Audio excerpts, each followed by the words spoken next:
All right, welcome to No Apologies on Beck, where we are unafraid to speak the truth. I am your host, Rick Becker, our co-host, Lori Hintz. Hi there, how you doing? Hello and welcome back. Yeah. Today's a crazy day, crazy. Crazy. Mm-hmm.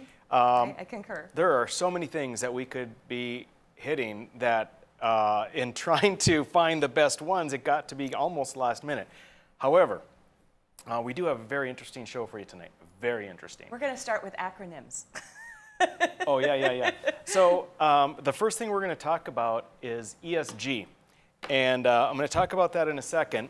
And I think ESG, Lori, is the answer to you and I saying, what in the world is going on? Remember when I got mad at Oreo? Mm-hmm. And all of these companies that seem to have lost their mind. It's true. What? It's all the ESG. The Maybe they shouldn't put that in their Chinese food anymore. That's M. I'm cheesy. I know.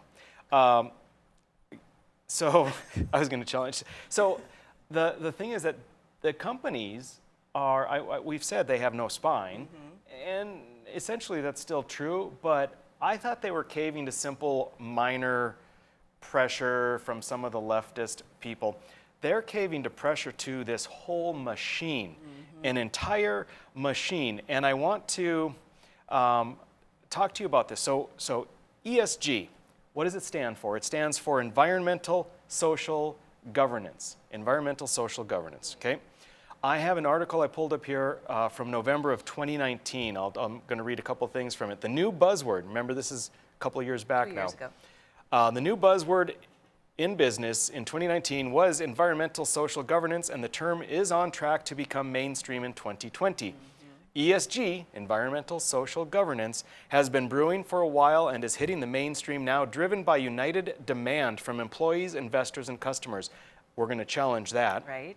All three groups seem to have shifted from a passive to an active stance, with government's help, it doesn't say that part, and are forcing companies to step up against climate change and social injustice. And there That's it what is. this is about. There it is. The leftist agenda. As the pressure became explicit, companies responded with a shift in operating principles, proving again the power of the conscious consumer in today's market. It goes on. There's a particularly, to me, frightening aspect to it. UN Development Goals. United Nations Development Goals can be a useful tool. The abstract nature of ESG means that some companies choose to connect their ESG efforts to the UN's 17 development goals, as these are specific and concrete. There you go. So let me run back another Forbes. I think Forbes articles are very good and unbiased. This is from a March 2021 Forbes article. And it says, because ESG now has increased, the investments in ESG have increased dramatically. Not as much as cryptocurrency, but pretty dramatic. Still dramatic. So at its core, ESG investing is about influencing positive changes in society by being a better investor. Again, the moral aspect here. You are a better investor, meaning a better person if you do this. ESG investing is investing in companies that score highly on environmental and social responsibility scales as determined by third-party independent companies and research groups. These are extortion, leftist extortion groups. And so you get a rating on the three things. Environment. What kind of impact does a company have on the environment? The carbon footprint, toxic chemicals. I can tell you, all of the coal and the oil industry that we have in North Dakota, thumbs down. They're getting banged up pretty bad by this. Even agriculture is getting banged up. Social, the S. How does a company improve its social impact both within the company and in the broader community? Social factors include everything from LGBTQ, racial diversity in both the executive suite and staff overall, and inclusion programs. So your rating is the more you fall in line with leftist policies and agenda, the higher your score. Governance, the G. Governance includes everything from issues surrounding executive pay, so meaning are we going to... Equity. Exactly, to diversity in leadership. There you go, diversity. Yeah. Equity, diversity. So that's what ESG is. ESG is a way for the left to force people out of business. Right. And if you have a bad a low ESG score, you can't get bank loans. The government's going to ding you on this and this and this. I mean, this is straight Dangerous. out fascism. It is. And we mentioned it the other night. I'm going to keep saying the word because we are, ladies and gentlemen, we are living in a early fascist society.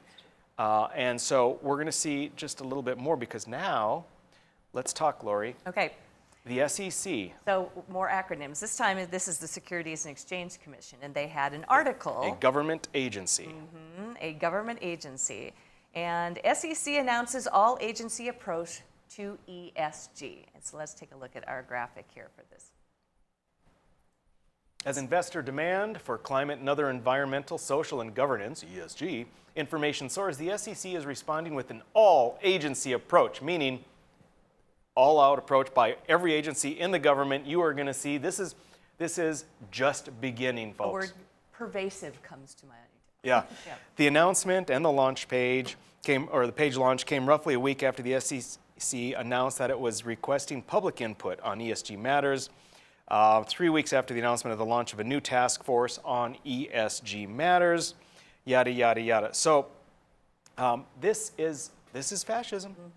It's allowing private companies, they still own the companies, but by coercion, by extortion, the government tells the companies what to do.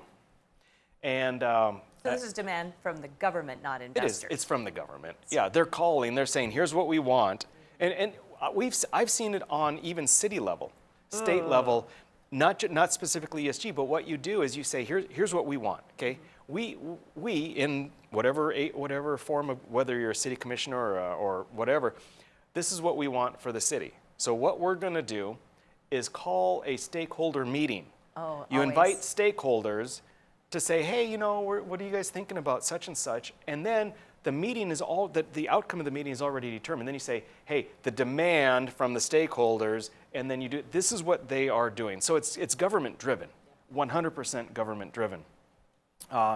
If you take a look here, the Pew Trust reported on an effort among legislators in several states to highlight what they see as ESG's role in the increasing cost of business insurance in their states. The legislators, mostly Republicans, proposed legislation that would cut ties with businesses that shift to ESG-heavy energy plans, asset managers that demand sustainability planning from the companies they hold, and the banks, in their view, if they punish energy companies with punitive rates or that are declining their businesses altogether. This is what is happening. They go on to say, in Alaska, North Dakota, Texas, and other energy-producing states where fossil fuel taxes support state budgets, some lawmakers are introducing legislation that would force states to stop investing in companies that are sustainable strategies, to make final decisions, and cut ties with asset managers, banks, insurers that are doing the same. Wow. We are doing that in North Dakota. Let's pull up a graphic here. This is Senate Bill 2291. And if you take a look at that, except as otherwise provided in state investment policy relating to the investment of the legacy fund, and unless the state investment board can demonstrate that a social investment would provide an equal or superior rate of return compared to a similar investment that's not a social investment, and it has a similar time horizon, the state investment board may not invest state funds for the purpose of social investment. Ooh, yeah. I think that's fantastic. I Now, agree. the second part of that bill, and kudos to Senator Bell, because she got this out. She's doing a lot in this area. The second part of that is that the Department of Commerce shall study the divestment of companies that boycott energy or commodities. So we have a lot of money in legacy Right. fund and so forth. We invest in companies. And so we're taking, the study is going to take a look and say, hey, how does this all look if we get rid of all of this? How easily can we do it? What are the consequences? And so a very good bill. I think it's fantastic. It has already passed both houses. So, Excellent. good. So North Dakota's right Right in on the it, midst on of the cusp all of of this that's going on. And now, folks, you are already informed. We'll be give you right some back with more. Yeah.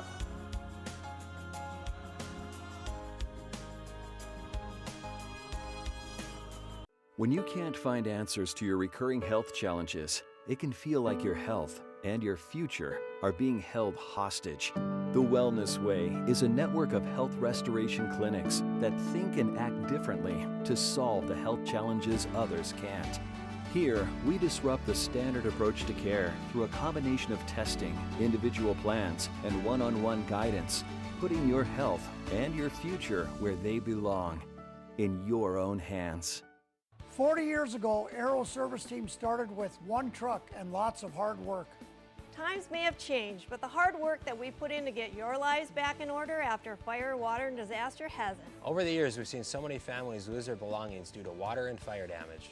Restoring homes back to the original state has made every hour of hard work well worth it. Thank you for trusting our family with yours. When disaster strikes, you only have to make one call. Aero Service Team does it all. It's every American's right to bear arms. At Mandan Sporting Goods, we're here to help you support your Second Amendment rights, which reads, a well-regulated militia being necessary to the security of a free state, the right of the people to keep and bear arms shall not be infringed. Whether you're looking for a pistol for personal defense or collector gun, we have the staff to help you. We also have the area's largest inventory of ammo and reloading supplies. Mandan Sporting Goods, the area's local gun and ammo specialists. 40 years ago, Aero Service Team started with one truck and lots of hard work. Times may have changed, but the hard work that we put in to get your lives back in order after fire, water, and disaster hasn't. Over the years, we've seen so many families lose their belongings due to water and fire damage. Restoring homes back to the original state has made every hour of hard work well worth it. Thank you for trusting our family with yours. When disaster strikes, you only have to make one call. Aero Service Team does it all. Every great pizza has a secret. At New York To Go, that secret lies in our perfectly recreated New York water, the key ingredient to making our signature New York-style pizza. We also feature Heroes, with the region's only Hero meat spit, plus Nathan's hot dogs, calzones, and our delicious jumbo buffalo wings. Try a 14-inch or our special giant 20-inch pizza tonight. You gotta know how to fold them if you want to hold them. New York To Go, we deliver for you.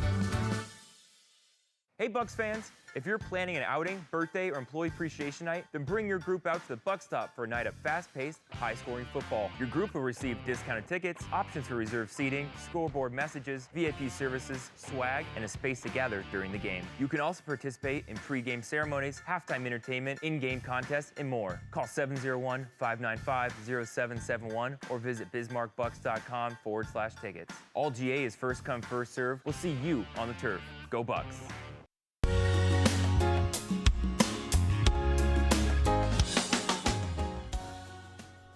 Hey, welcome back. It's No Apologies on Beck. We are talking about ESG, and now everyone knows about what it is, and it's fascinating, folks, but this is... It's troubling to me. I'm worried about it because it's going to be everywhere, and then people are going to be squeezed out. And I knew peripherally what it was, but it was only in researching it for these two segments that I'm like, oh, of course, this is what's going on. Totally. This isn't just some little thing on the periphery. This is driving what's happening in the nation. Oh my gosh. Okay. It's always that social justice so stuff. Lori brought up about how the SEC had a call to all agencies to start working within the confines of an approach using ESG. So we'll continue with that. We just discussed how North Dakota is right on board. Senator Bell, we put forth a bill that says, you know what, all this stuff where they're so focused on this social justice and stuff, we're not going to invest in that unless it can be proven that it's actually a better investment for North Dakota. So I think that's fantastic. It is good. But if we get back, let's get back to the SEC and pull up the next graphic. All right, it is already difficult for fossil fuel projects to find insurance, financing, and other backing if they don't meet some of the sustainability standards, said State Senator Jessica Bell, a Republican in North Dakota, who has sponsored one of the bills that would keep her state from making ESG-driven investments. They're denied access to capital. They are denied access to loans. They are refusing to do business with them. Our insurance rates have gone up, Bell said. I mean, you name it. ESG has already negatively affected us. And then now sounding the alarm is great because all of a sudden people are realizing this in advance of even worse things happening. Yeah, it's amazing. And what's again, there's this dichotomy, double standard. Yep. These folks, all of this is happening for the people that believe that we must do something for climate change, that we must do something with all of this social justice agenda. Can you imagine if there was a group, a third party that would rate, that would score companies on whether they donated to BLM, right? That Marxist Let's violent just flip organization. the script a little bit and look at it on the flip side, and it's really a kind of a different thing, isn't it? That's exactly. a great point. And if government said basically or coerced people into like, hey, you know, you get a bad score if you're donating to BLM, it's going to be hard to get a loan, it's going to be hard to get insurance, it's going to be hard to do business at all. So, hey, you know, if you know it's good for you, maybe don't donate to BLM. It's the same thing, except government would lose its mind. Mind. So on Wall Street and in the private sector, Vanguard further ramps up ESG efforts. So everybody's doing this all at the same time, which is why it's maybe so insidious, in that people are going this woke way. Yeah, yes. This woke way with all of this climate change stuff. So let's pull up another graphic. James Lyman, and I apologize, I don't know if it's Lyman or Lehman. In German, it would be Lyman, no doubt about that. The new commissioner of the North Dakota Department of Commerce said his department is neutral on the legislation. And again, we're talking about what we just referenced with regard to saying, hey, we don't want to invest in all of this crap. But he did tell North Dakota Senate Energy and Natural Resources Committee that the ESG movement represents, quote, the greatest challenge to the North Dakota economy since the Great Depression. that's quite a statement right there. That is quite a, and he's not wrong. Well, why is he neutral on the legislation? I know, right? That is a great question. Well, I don't know why he would have to be neutral. It says also North Dakota's energy and agriculture sectors can't grow if they can't borrow money or access insurance because they don't meet these ESG standards, Lyman said. I think it's interesting about the ESG standards. Just the pure standards of ESG are set by whom, right? I mean, this is very arbitrary third party. Third party. So whoever they, whatever they want, that's troubling. Let's see, leftist, leftist extortionist syndicate, LES. That's who the third party is. You guys haven't heard of LES? Come on, get on board. Get on board. Third party. Whenever I see trigger words like that, I know immediately, okay, this is a problem right here. Right. All right. If we go on, it has been now for a year and a half, 2 years, picking up a lot of momentum. This is what's freaking people out. The problem is the more they get freaked out, the more they see others jumping on, the more they feel compelled to jump on themselves. Vanguard, as you mentioned, largest asset manager, passive asset manager, they're jumping on board. PepsiCo, Amazon, Citigroup gosh. have all named alongside a small group of global companies to watch during this year's annual meeting session as investors demand businesses set up on issues from climate change to employing diverse workforces. Yep. Last graphic All I the think we biggies. have on this, pull that up.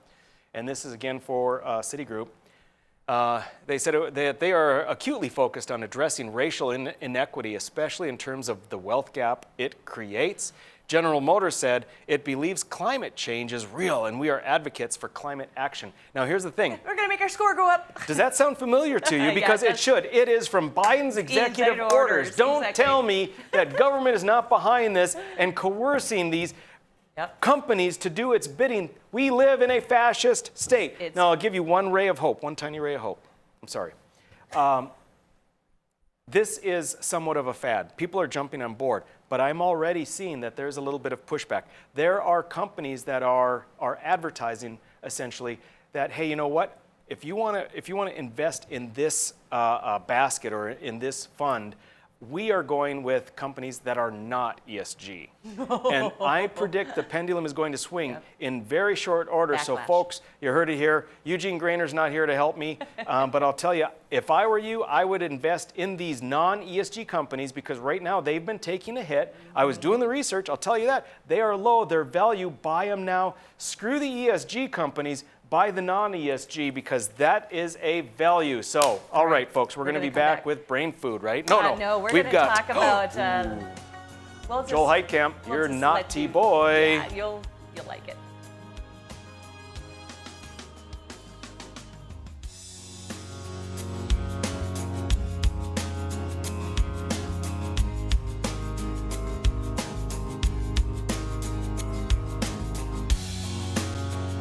When you can't find answers to your recurring health challenges, it can feel like your health and your future are being held hostage.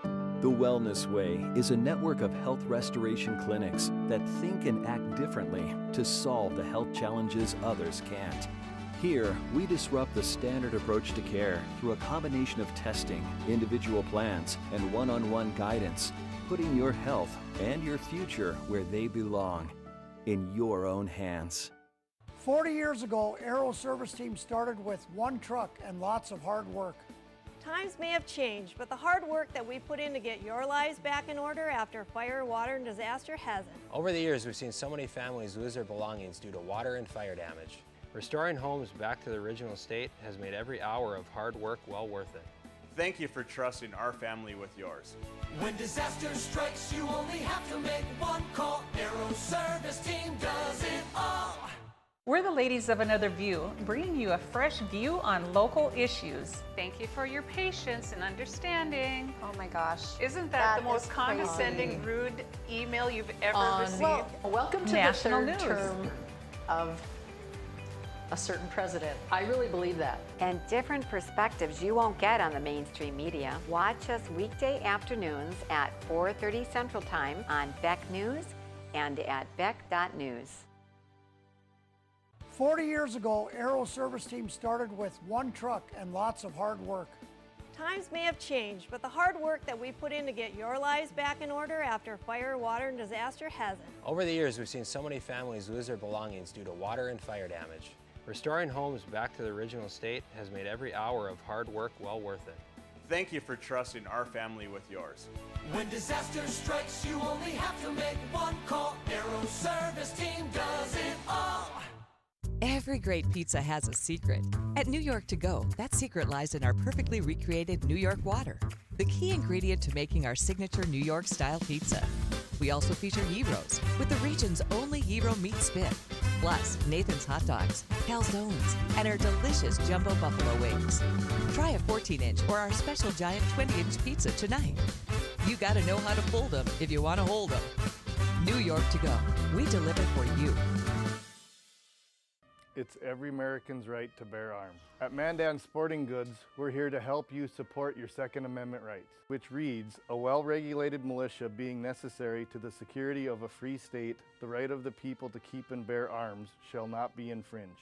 Whether you're looking for a pistol for personal defense or collector gun, we have the staff to help you. We also have the area's largest inventory of ammo and reloading supplies. Mandan Sporting Goods, the area's local gun and ammo specialists.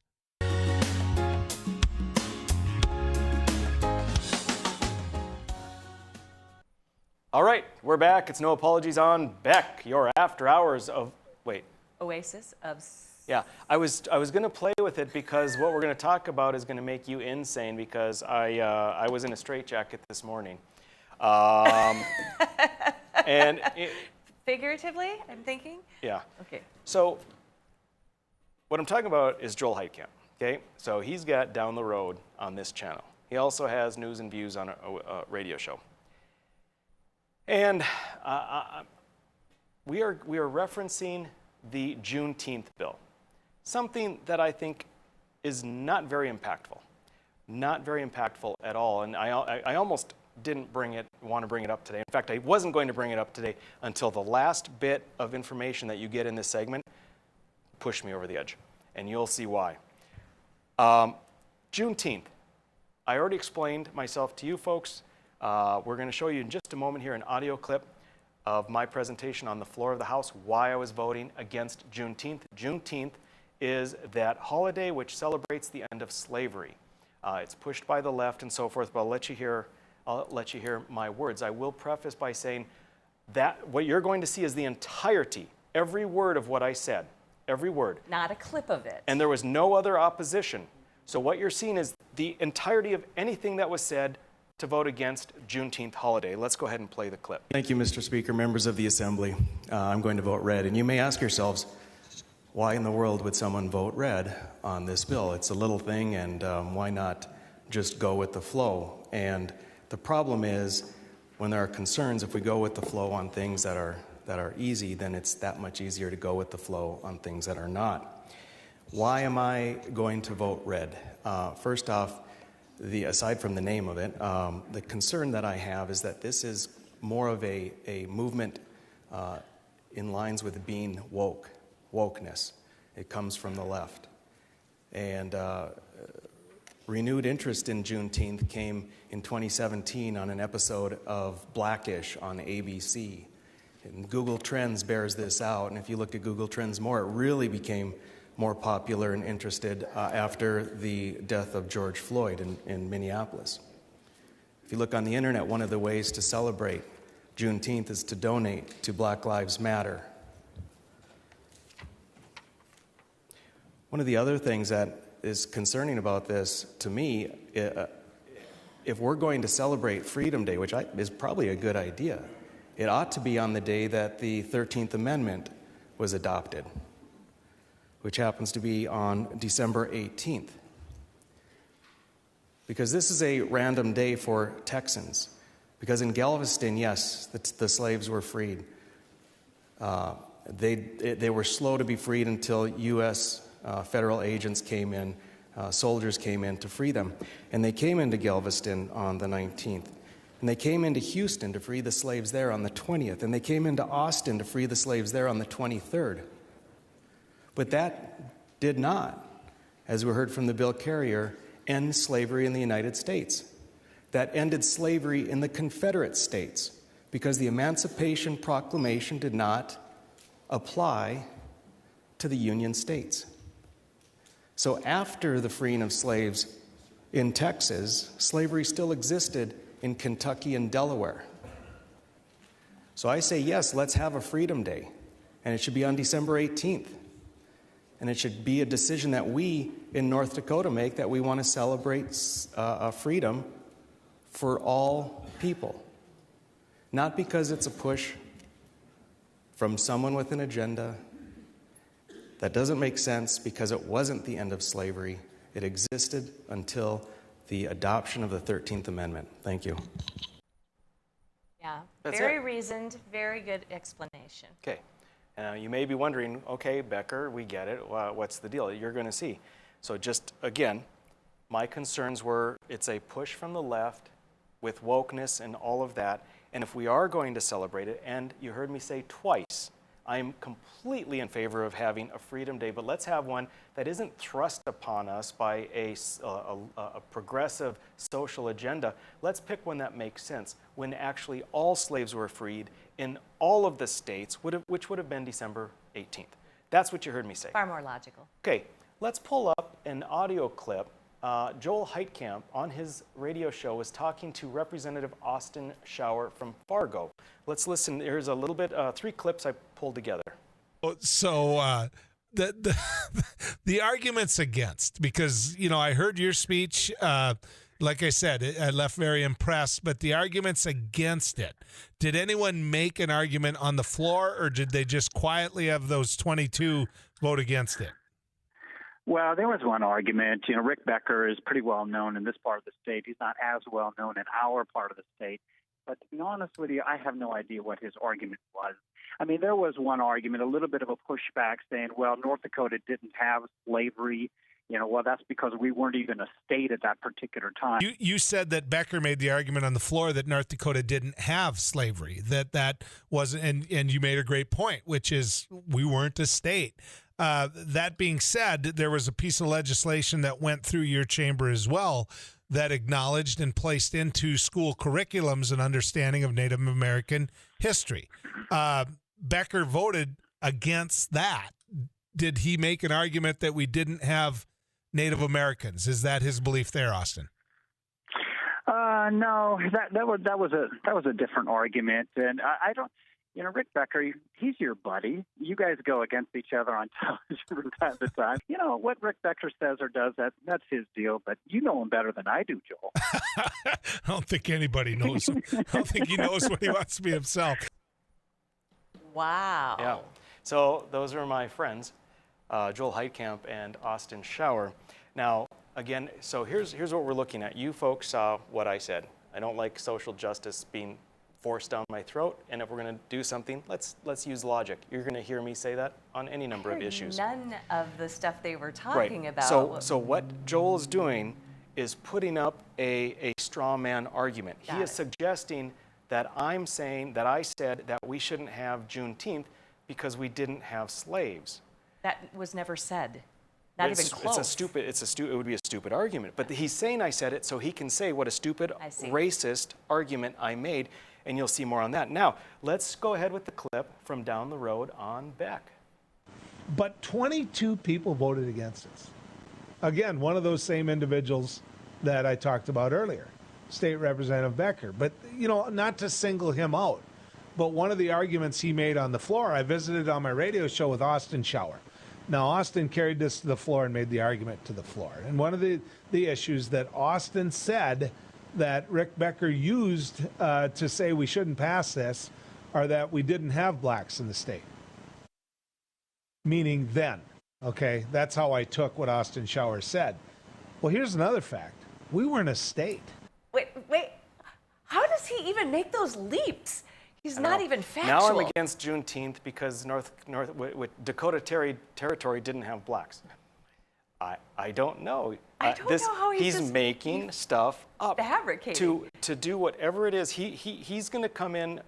He's got a narrative that he's got a narrative, and that narrative is that I am racist. That the people who voted the same as I did are racist. Right, those 22 people. He's wanting to go around that because he goes back to the Native American thing, and he wants to, in a very weird way, say, oh, they voted against it because we didn't have blacks then. Ridiculous. Wow. But yet they voted against Native Americans. Do they think we didn't have Native Americans? Just absolutely ridiculous. Wow. But again, trying to set it up that people like me are racist. Just like his sister Heidi did, former Senator Heidi Heitkamp. She called Gina Carano a Nazi. A Nazi, and that Gina hung out with white supremacists just to get laughs on the Bill Maher show. Yep. All right, so at this point I was going to still leave it be, because Joel talks a lot of dumb stuff. You know, he does. His audience likes it. But then someone sent me a clip that I'm going to play for you. It's only part of his radio program. Now, I asked for his radio program, but all I got was what they posted on his podcast. But it turns out there's more to his radio program that someone caught. They just put their phone on in the vehicle when he was talking on the radio. Here we really get to what it is that Joel is trying to portray, people who disagree with his viewpoint. Let's go ahead and play. There where it's all these different themes, but I'm not going to it. There's no way I'm giving him a couple of my bucks if this is the kind of person he is. And there's no way I'd ever recommend to him, to anyone, that you go get cosmetic surgery from Rick Becker if this is the kind of person he is. I mean, if he doesn't like you, does he really take the knife to you?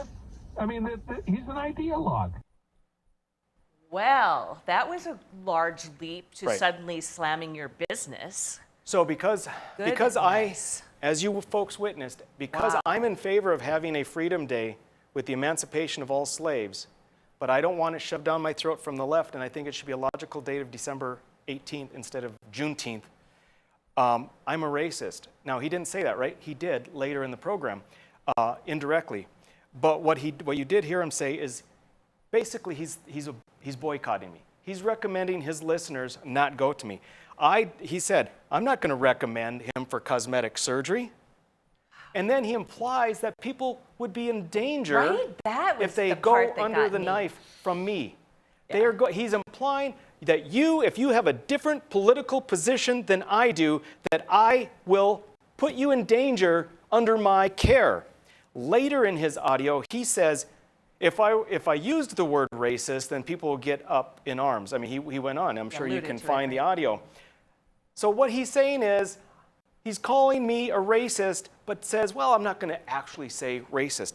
I think this is a load of crap. I think, I literally thought it was below Joel Heitkamp. I can't tell you how disappointed I am to create your own narrative, to make something up. I know you've done that many times, but to do it and elevate it to the point where you boycott my business because you disagree with how I voted on June flipping 10th. Who gives a crap about Juneteenth? You might care about emancipation like I do, but I don't care about your leftist agenda holiday that's forced down our throats. I have nothing more. Nothing more. Brain food when we come back.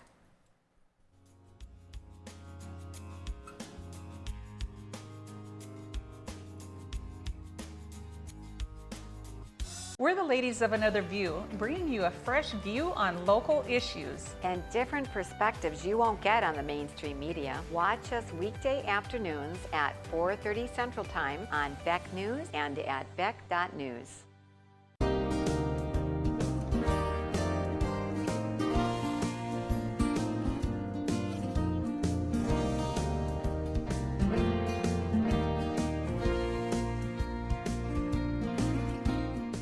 Watch No Filter with me, Debbie Schlussel, for no-nonsense, unfiltered analysis of the news that matters to you.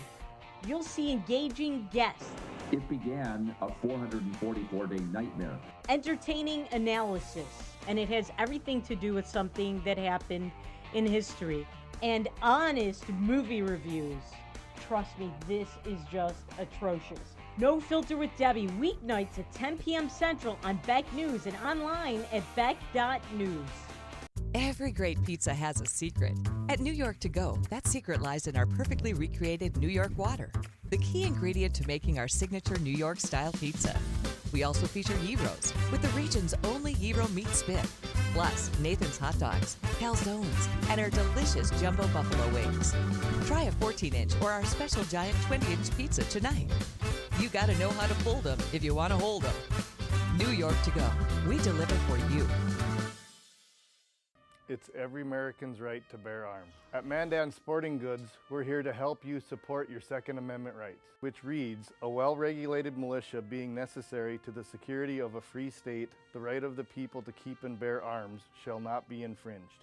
Whether you're looking for a pistol for personal defense or collector gun, we have the staff to help you. We also have the area's largest inventory of ammo and reloading supplies. Mandan Sporting Goods, the area's local gun and ammo specialists.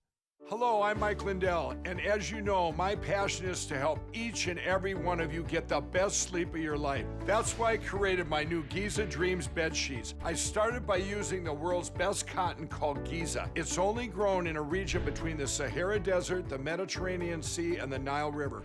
It's ultra soft and breathable, but extremely durable. My Giza sheets also include full 21-inch wide pillowcases that will fit over any pillow and deep pocket sheets that will fit over any mattress. The first night you sleep on my sheets, you'll never want to sleep on anything else. Go to MyPillow.com or call the number on your screen right now to get your very own MyPillow Giza Dream Sheets. Giza Dream Sheets are available in a variety of colors. Use your promo code, and for a limited time, when you buy one set of sheets, you'll get another set absolutely free. For the best night's sleep in the whole wide world, visit MyPillow.com.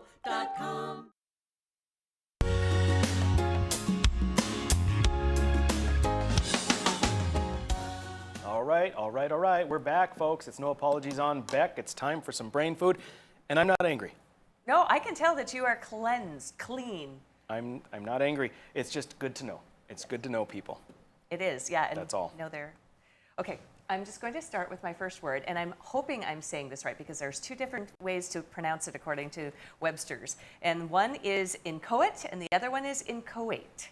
So I'm going with inchoate today, which is a word, the definition, which means incipient, being only partly in existence or operation, especially imperfectly formed or formulated, or formless or incoherent. Inchoate derives from inchoere, which means to start work on in Latin, but translate literally to hitch up, because they were talking about plows and a plow that was not all the way hitched up. Very interesting story about that. It was first known to be used in 1534, and some synonyms for inchoate would be budding, inceptive, incipient, or nascent, which is another good word. So there you have it, inchoate. Nascent is a good word. All right, I'm going to combine my two. Oh, all right. All right, so we've got two graphics. The first of which you've got right there, that's Thomas Paine. You're I'm sure familiar with him. He wrote probably that pamphlet which is responsible for the, I guess, engagement of the Revolutionary War, more or less, common sense. And now we've got the other one here, Edmund Burke. He was over in England. I really like this guy. I'm an advocate of legislators acting like trustees, which means you act according to your own conscience, as opposed to delegates, which means you just do a straw poll, put your finger in the wind. So these guys together, I think are very interesting. If you take a look, this book, it's The Great Debate. And really what they're talking about here is these two gentlemen, they were contemporaries. And Thomas Paine, who was very much a, he was in favor of democracy. He was an egalitarian. He loved Edmund Burke because Burke was all about rights and that kind of thing too. Then the French Revolution came on, okay? And so Paine was all about it. He loved the French Revolution, you know, the heads chopping, whatever, he was all in favor of. Edmund Burke, completely against it, wrote a very famous treaty against the French Revolution. Thomas Paine almost took it personally. He was like, you're, you know, a fake and you're a traitor and this and that, and then they became enemies. But these two are more or less the birth, their way of thought between the left and the right, not the crazy progressive leftists, but the left and the right, as we would say in a healthy nation. And I think these folks are fascinating. It's a good read in general, but that's my... I think it's even more funny that this is the one time that you didn't have something that was macabre. Yes. Because that is my next word. And if you have watched Brain Food at all, you know that Rick has a tendency to go toward macabre. Macabre is spelled M-A-C. It looks like macabre, but it is macabre is how you pronounce it. And the definition, it's an adjective, which means having death as a subject, comprising or including a personalized representation of death. The macabre dance included a procession of skeletons, for instance. That totally sounds like you. Dwelling on the gruesome, yep, check. A macabre presentation of a tragic story. Yes, that as well. And trending to produce horror in a beholder, this macabre procession of starving peasants. And some synonyms include atrocious, appalling, awful, dreadful, frightful, ghastly, grisly, gruesome, hideous, horrendous, I love these, horrible, horrid, horrific, horrifying, lurid, monstrous, nightmare, nightmarish, shocking, and terrible. Perfect. Perfect word for my brain food. All right, folks, we're going to be back, and we are going to be looking at a little interesting video I did, so hang with us. When you can't find answers to your recurring health challenges, it can feel like your health and your future are being held hostage. The Wellness Way is a network of health restoration clinics that think and act differently to solve the health challenges others can't. Here, we disrupt the standard approach to care through a combination of testing, individual plans, and one-on-one guidance, putting your health and your future where they belong, in your own hands. 40 years ago, Aero Service Team started with one truck and lots of hard work. Times may have changed, but the hard work that we put in to get your lives back in order after fire, water, and disaster hasn't. Over the years, we've seen so many families lose their belongings due to water and fire damage. Restoring homes back to the original state has made every hour of hard work well worth it. Thank you for trusting our family with yours. When disaster strikes, you only have to make one call. Aero Service Team does it all. He once won a spelling bee in an ancient language that he did not speak.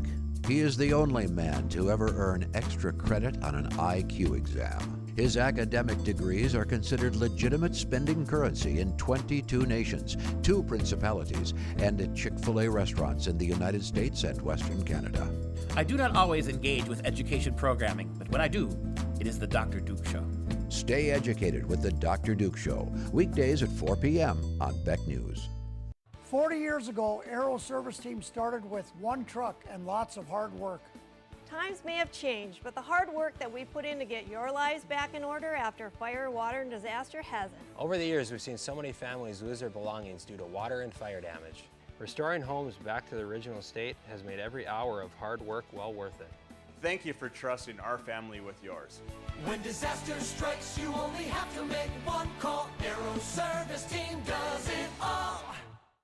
Every great pizza has a secret. At New York To Go, that secret lies in our perfectly recreated New York water, the key ingredient to making our signature New York style pizza. We also feature gyros with the region's only gyro meat spit, plus Nathan's hot dogs, calzones, and our delicious jumbo buffalo wings. Try a 14-inch or our special giant 20-inch pizza tonight. You gotta know how to fold them if you want to hold them. New York To Go. We deliver for you. It's every American's right to bear arms. At Mandan Sporting Goods, we're here to help you support your Second Amendment rights, which reads, a well-regulated militia being necessary to the security of a free state, the right of the people to keep and bear arms shall not be infringed.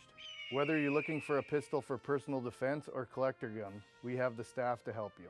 We also have the area's largest inventory of ammo and reloading supplies. Mandan Sporting Goods, the area's local gun and ammo specialists.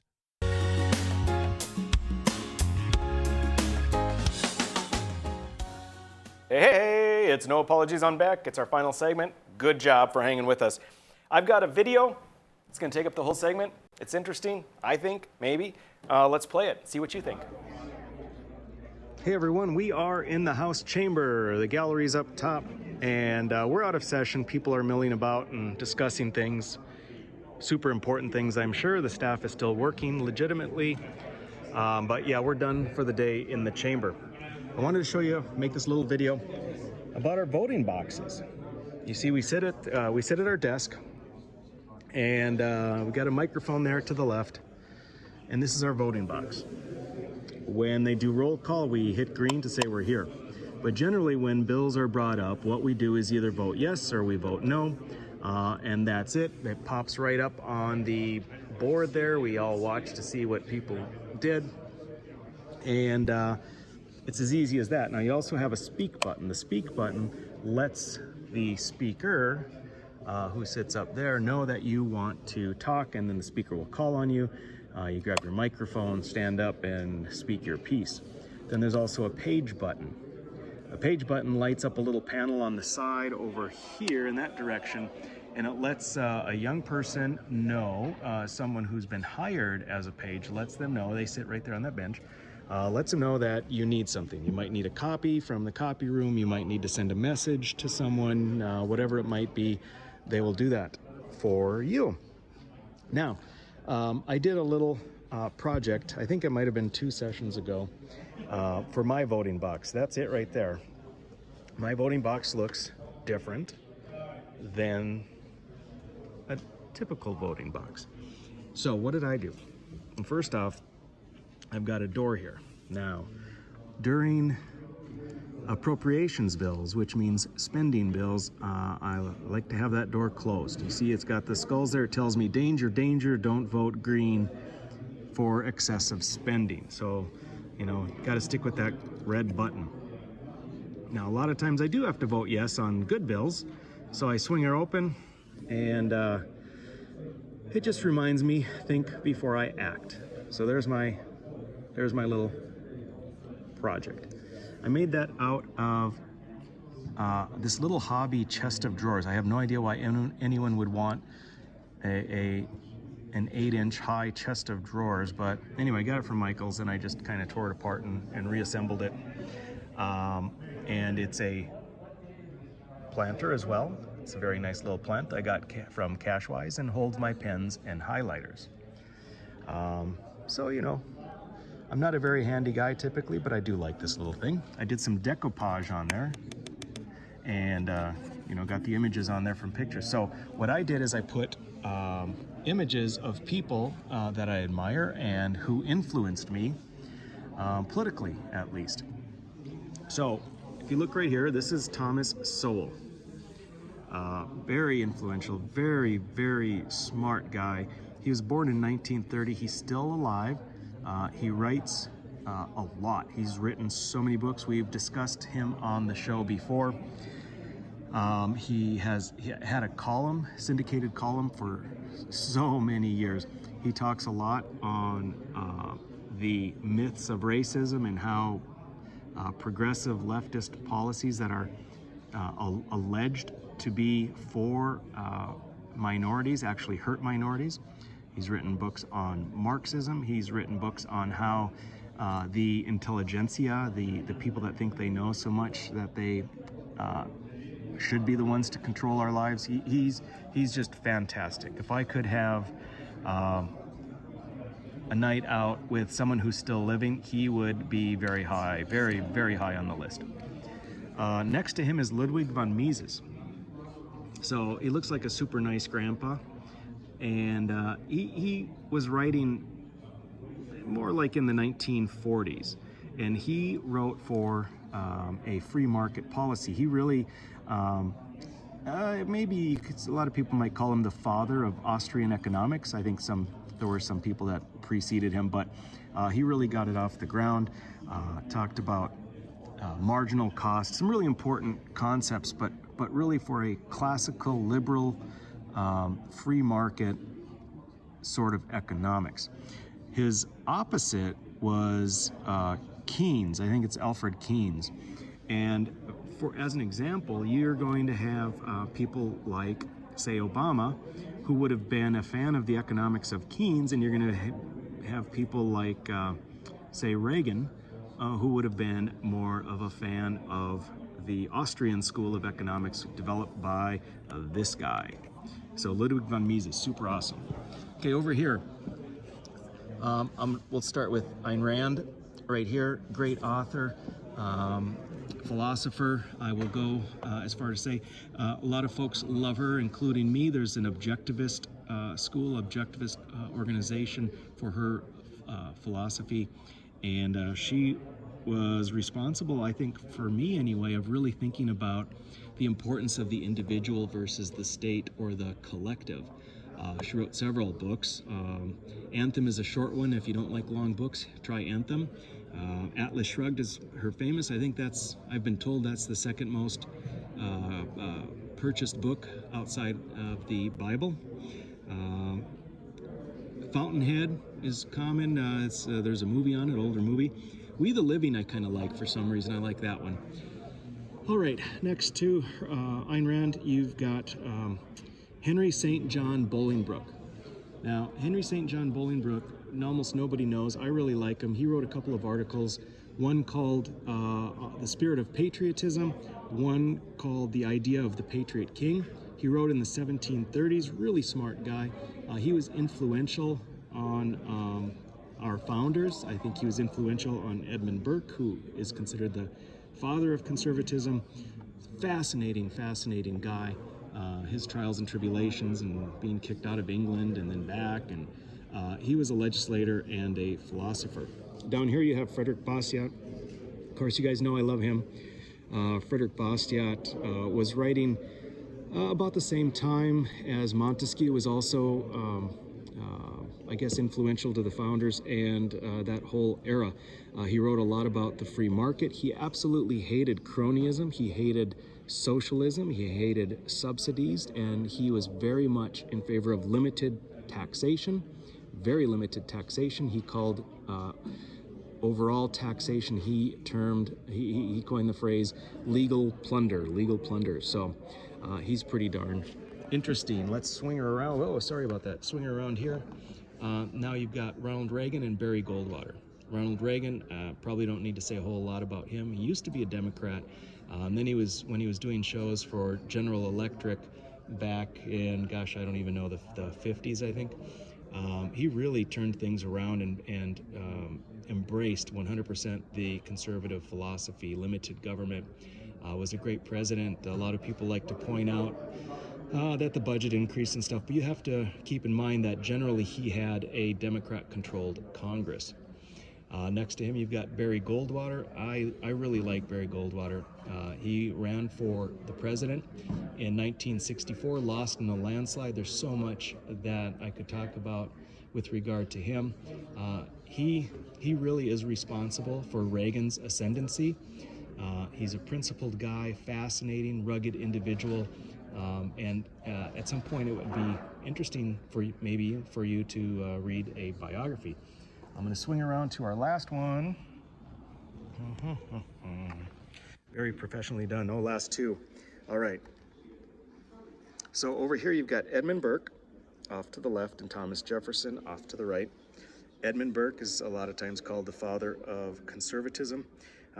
It's interesting because Edmund Burke was a Whig, which is kind of like a liberal at that time, as opposed to Bolingbroke, I showed you on the other side, who was a Tory, was a conservative at the time. However, the Whig Party, which was, again, Edmund Burke on the left here, turned in 1912 into the Conservative Party. So when they said liberal, they didn't mean liberal like we mean it now. But he is famous for several things, one of which is called Reflections on the Revolution of France. You see people like Thomas Jefferson, our third president over there on the right, were very much, I guess, egalitarian, populist, democracy type people. Edmund Burke was more of a rule of law, limited government type of guy. So Thomas Paine and Edmund Burke went head to head because Thomas Paine felt like Edmund Burke was on his side. But then when the revolution in France came, they were going crazy, beheading people. It was just complete mob rule. And Edmund Burke was horrified by it, but Thomas Paine was totally okay with it. So then they became enemies. Anyway, you can see then that this grouping of people on my box are fascinating individuals, and they really round out an overall philosophy that I espouse. So just some ideas for you in case you want to maybe look them up, maybe do a little reading, and that is that. I am adding a couple of names to you. Not only are you an intrepid reporter, you are now also a historian and a gifted decorator. Yeah. It's kind of silly, but I just thought we'd Very throw that in cool. there. Maybe there's a little something for you folks to check out. And you mentioned on that, Bastiat, we are going to do Bastiat Decoded on tomorrow's show. If you've ever wondered what it really means, you're going to want to watch tomorrow. We also have an awesome Ooper band. Join us then.